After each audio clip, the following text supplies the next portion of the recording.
নমস্কার, আমি প্রফেসর দেবাশিস ব্যানার্জি মাসা অ্যাস্ট্রোলজি এবং নারী জ্যোতিষের পক্ষ থেকে সকল দর্শকবৃন্দকে আন্তরিক প্রীতি শুভেচ্ছা অভিনন্দন জানাচ্ছি।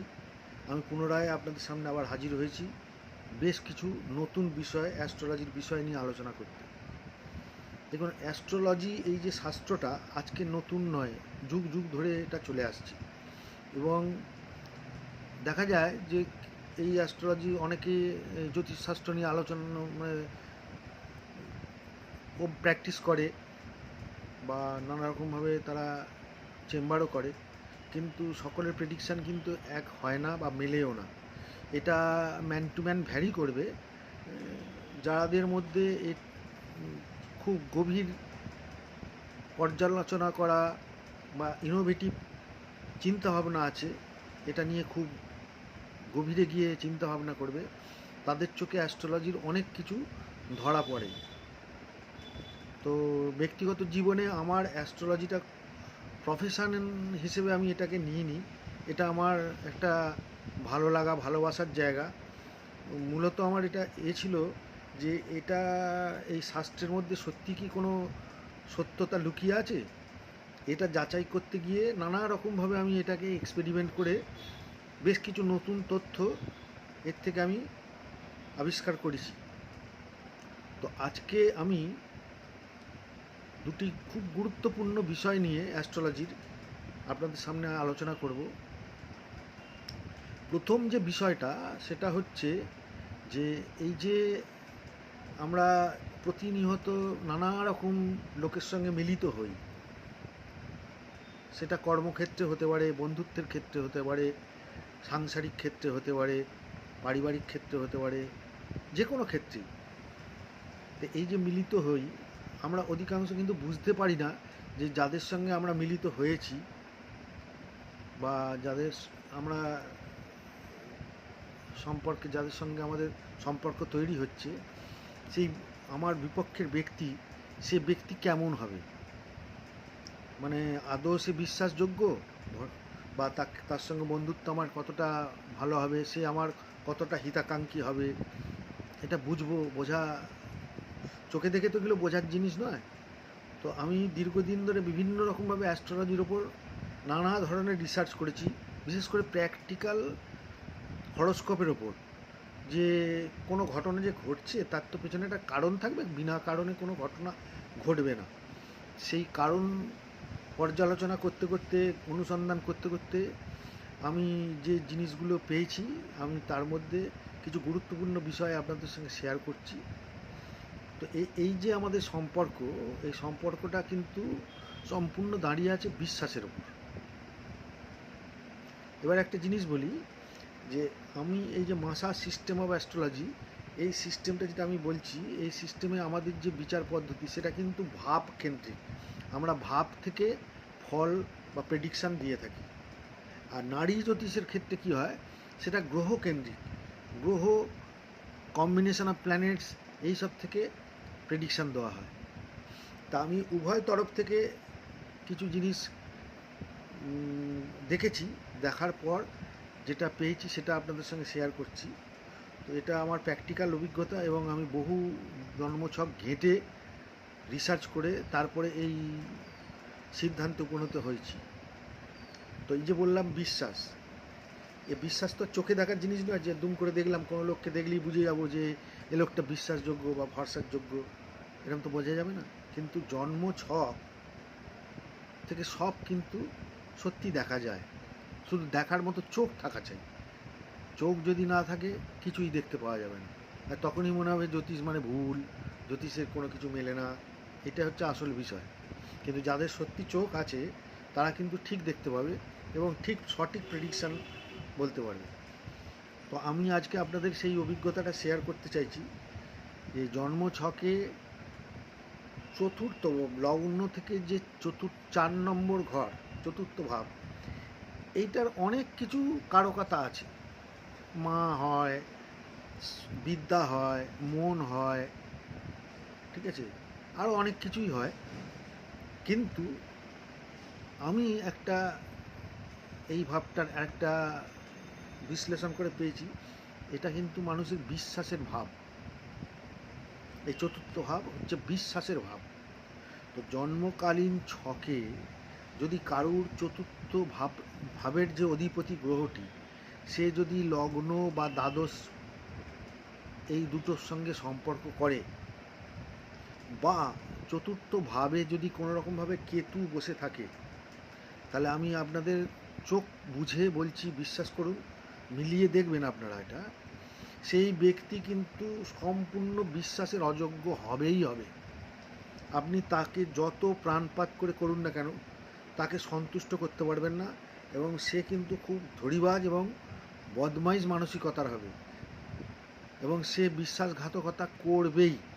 যত যে ছক পাবেন মিলিয়ে দেখবেন, আমার এই তথ্য প্রতিটা হাতে হাতে প্রমাণ পাবেন। এ একেবারে ধ্রুব সত্য। জন্মছকের চতুর্থপতি গ্রহটি যদি লগ্ন বা দ্বাদশের সঙ্গে সম্পর্ক করে তাহলে হবে, আবার চতুর্থভাবে যদি কেতু থাকে তাহলেও হবে। এরা বিশ্বাসঘাতক হবেই হবে। ভুলেও এই ধরনের লোককে কোনো দিনও বিশ্বাস করবেন না। বিশ্বাস করলেই কিন্তু ঠকবেন এবং ভীষণ মানসিক আঘাতপ্রাপ্ত হবেন। এটা গেল 1 নম্বর। আবার নারী জ্যোতিষ দিয়ে যদি আমি দেখেছি সেটা হচ্ছে, যদি কারুর জন্মকালীন ছকে মঙ্গল, রাহু এবং বুধ এই 3টে গ্রহ যদি একত্রে কোনো রকম সম্পর্ক করে ফেলে, নারী লিঙ্ক যেটা আছে, ধরুন মঙ্গলের তো 2টো ঘর, মেষ আর বৃশ্চিক। ধরুন মেষ রাশিতে মঙ্গলের ঘরে রাহু আর বুধ আছে, তাহলেও কানেকশান হয়ে গেল রাহু বুধ মঙ্গল। আবার বৃশ্চিক রাশিতে মঙ্গলের ঘরে সেখানেও রাহু বুধ আছে, তাহলেও কানেকশান হয়ে গেল রাহু মঙ্গল বুধ। আবার কন্যা রাশিতে বা মিথুন রাশিতে বুধের ঘরে সেখানে মঙ্গল আর রাহু আছে, ঠিক আছে, তাহলেও রাহু বুধ মঙ্গল কানেকশান হয়ে গেল, ঠিক আছে। বা রাহু মঙ্গল বুধ যেখানে বসে, রাহু বা মঙ্গল বা রাহু বা বুধ কোনো একটা ঘরে বসে তার 1-5-9 মধ্যে মঙ্গল বসে আছে, তাহলেও কানেকশান হয়ে গেল। মূল বিষয়টা হচ্ছে রাহু, মঙ্গল এবং বুধ এই 3টে গ্রহ যদি কোনো রকমভাবে কারুর জন্ম ছকে একটা সম্পর্ক তৈরি করে, সে পুরুষ হোক আর মেয়ে হোক, সেই ব্যক্তি অত্যন্ত মিথ্যেবাদী, চিটিংবাজ এবং লোককে ঠকিয়ে নানা রকমভাবে প্রতারণা করে নিজের জায়গা গোছাতে চাইবেই। এ একেবারে ধ্রুব সত্য, মিলবেই। আপনারা আমার কথা বিশ্বাস করে যদি কোনো সময় ছক দেখেন, যারা জ্যোতিষ জানেন তাদের উদ্দেশ্যে বলছি, একটু মিলিয়ে দেখবেন, প্রত্যেকটা হাতে নাতে প্রমাণ পাবেন। এই দুটো খুব গুরুত্বপূর্ণ ভাইটাল জিনিস শিখিয়ে দিলাম। এবার বলছি অ্যাক্সিডেন্ট যোগ। এক লহমায় আমরা দেখতে চাই যে কারুর জন্মকালীন ছকে অ্যাক্সিডেন্ট যোগ আছে কি। এটা নারী জ্যোতিষ দিয়ে দেখা খুব সোজা।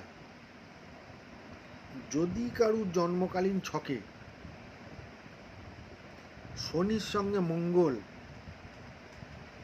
বা রাহুর সঙ্গে মঙ্গল যদি কোনো সম্পর্ক থাকে, মানে শনি মঙ্গল সমসপ্তম, শনি মঙ্গল এক ঘরে, রাহু মঙ্গল সমসপ্তম বা রাহু মঙ্গল এক ঘরে এরকম আছে, সঙ্গে যদি ওই রাহুর সঙ্গে বৃহস্পতির সম্পর্ক হয়ে যায়, তাহলে সেটা কিন্তু মারাত্মক বিপজ্জনক অ্যাক্সিডেন্টের যোগ। শনি মঙ্গল থাকলেও অ্যাক্সিডেন্টের যোগ, রাহু মঙ্গল থাকলেও অ্যাক্সিডেন্টের যোগ।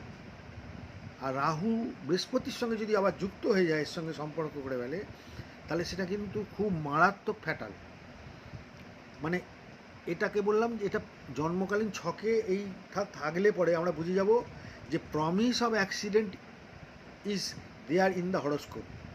প্রমিস অফ অ্যাক্সিডেন্টটা আছে। তার মানে কি অ্যাক্সিডেন্টটা কি যখন তখন হবে না, এইটা ডিপেন্ড করবে যখন ট্রানজিটের রাহু যখন এই কানেকশানটাকে অ্যাড করবে, যুক্ত করবে, তখন কিন্তু এটা হবেই হবে একেবারে। মানে আমাদের জন্মছকে যদি প্রমিস না থাকে ঘটনার, তাহলে তো ঘটনা আমার হবে না।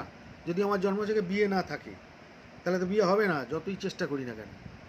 যদি চাকরি না থাকে, তা চাকরি তো হবে না। তা প্রমিসটা থাকতে হবে। যে প্রমিস, অ্যাক্সিডেন্টের প্রমিস হচ্ছে স্যাটার্ন প্লাস মার্স, শনি আর মঙ্গল, এই সম্পর্কটা থাকতে হবে। আর রাহু আর মঙ্গল, যে কোনো একটা, শনি মঙ্গল হতে পারে, রাহু মঙ্গল হতে পারে। দুটো থাকলে তো একদম 100%।